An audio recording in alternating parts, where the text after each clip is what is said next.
This Shabbos is known as Shabbas Hagadol, the big Shabbos, the great Shabbos.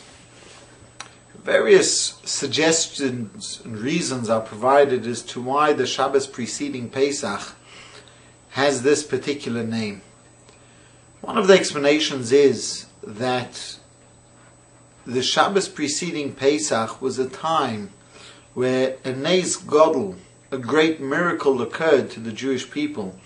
Truly in those days, in the days when the Jewish people were getting ready to finally leave Mitzrayim, to leave Egypt in the year 2448, to the creation of the world. Prior to the actual Exodus, God instructs the Jewish people to take a sheep and to bind it to the posts, because in 4 days they're going to be bringing this animal as a sacrifice. Now, whilst this might sound relatively benign, if we put it into context, we understand and appreciate that really to do that required tremendous devotion and dedication and what we call Mesirat Nefesh, a self-sacrifice that perhaps we don't appreciate to the fullest. And the reason for that is that the sheep, the lamb, in Egyptian mythology was deified. They viewed it as a god. And therefore when the Jews went and they bound this lamb to the post, and the Egyptian neighbor would come along and say, "Excuse me, sir, why is it that you have bound up this lamb?" And the Jews' response would be, "Well, in 4 days I plan on taking this animal and slaughtering it and bringing it and putting it on the fire and having a great braai." We can only imagine the kind of ire, anger, fury that this would have solicited from the Egyptians. The Egyptians were no pushovers, and it was highly probable that when the Egyptians would have heard this, their response to the Jews would have been quite a violent one. And therefore one could understand if the Jewish people would have said, what do I really need to rock the boat for? Why do I need to anger them? Sure, God told me to do it, but maybe if he understood the circumstances a little bit better, he wouldn't have asked this great request from us. But no Jew did that. Every Jew expressed a tremendous undying faith in God. A confidence in the knowledge that if God instructed us to do it, it's for our best. That God never instructs us to do anything that's detrimental to us, certainly not physically. And indeed, in this week's parasha, we have the principle of Bachai Bahem, that the underlying principle of Torah and of Yiddishkeit is that it is a religion by which we live and to which life is the most precious item, as opposed to other religions who people cannot wait to have the opportunity to die for their religion. We just yearn for the opportunity to live for our religion. And therefore the Jewish people had inherently, as descendants of Abraham, Yitzchak and Yaakov, Sarah, Rebecca, Rachel and Leah, they had this sense of confidence that God would take care of them. And this showed a tremendous level of faith, of commitment and devotion to God, that was one of the reasons that we merited to actually be taken out of Egypt.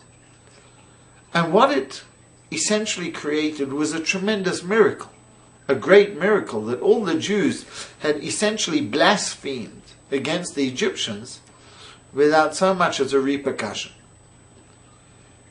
Now I think this requires a little bit greater analysis. I mean, there's no question that the fact that there was no untoward response by the Egyptians was something that was truly miraculous. One can only imagine, and we need only look at the responses of some people in today's day and age when a cartoon is drawn that is disliked, the tremendous riots and the looting that takes place and the destruction of property and even lives in some instances, because one feels affronted by a caricature or a cartoon.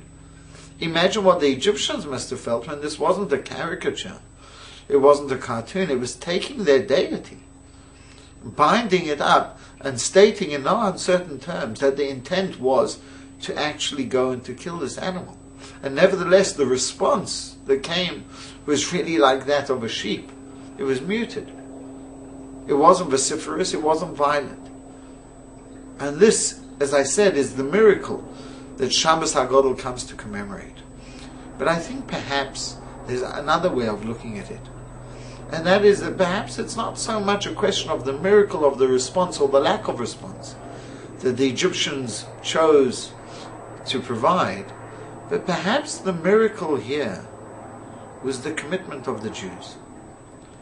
That the Jews were willing to stand up proud. That the Jews were willing to make that clear declaration, to, so to speak, nail their colors to the mast and say, we are with God. That we are the Jewish people. And what God instructs us to do, what God requests of us to do, we will do without any consideration, any care or concern for our own welfare. And perhaps the response of the Egyptians was not miraculous, but natural. And what I mean by that is that when the Jewish people were able to present such a certain conviction, such absolute, unequivocal faith and pride in their identity, in who they were, that they were willing, without question, without rancor, to go and to do what they were instructed, it was only natural that the response of the Egyptians would not be one of anger and ire, but one of respect and reverence. That when the Jewish people have that sense of pride in who we are, that we don't cower from our identity, that we don't shy away from our destiny, from our religious, spiritual responsibilities, from our Jewish identity visually. When the Jew embraces that, it is no wonder that the non-Jewish world not only is not affronted, but ultimately respects us. It is only when we are confronted and are uncomfortable in our own skin, in our own shell, when we are uncomfortable by our own faith, beliefs, traditions, dress, names, that is what allows for the eye of the non-Jewish world to come against the Jewish people.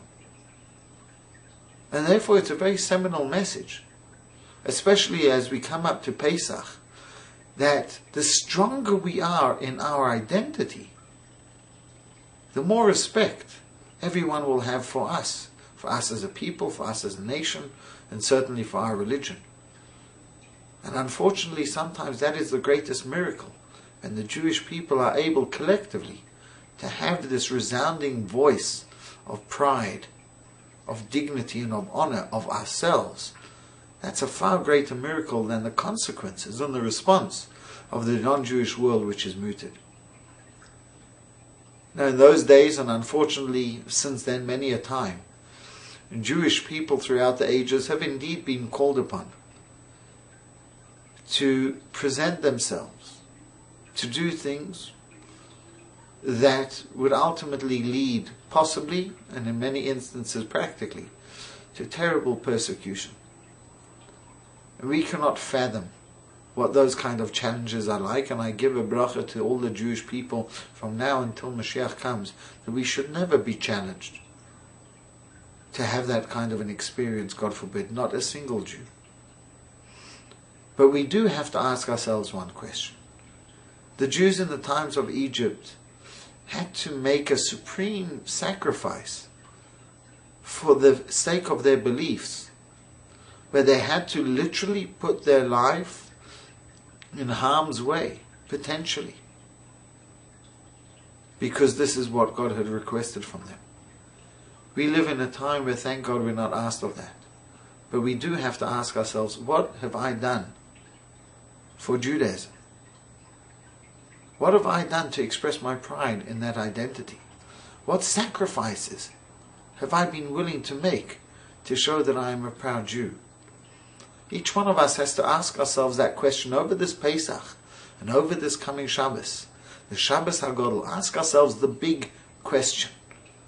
What have I done to show that I am proud of my Jewishness, that I am proud of my heritage, and not just proud that I feel it in my heart, but proud that everyone around me knows that I'm a proud Jew. Today we're privileged, we can do that.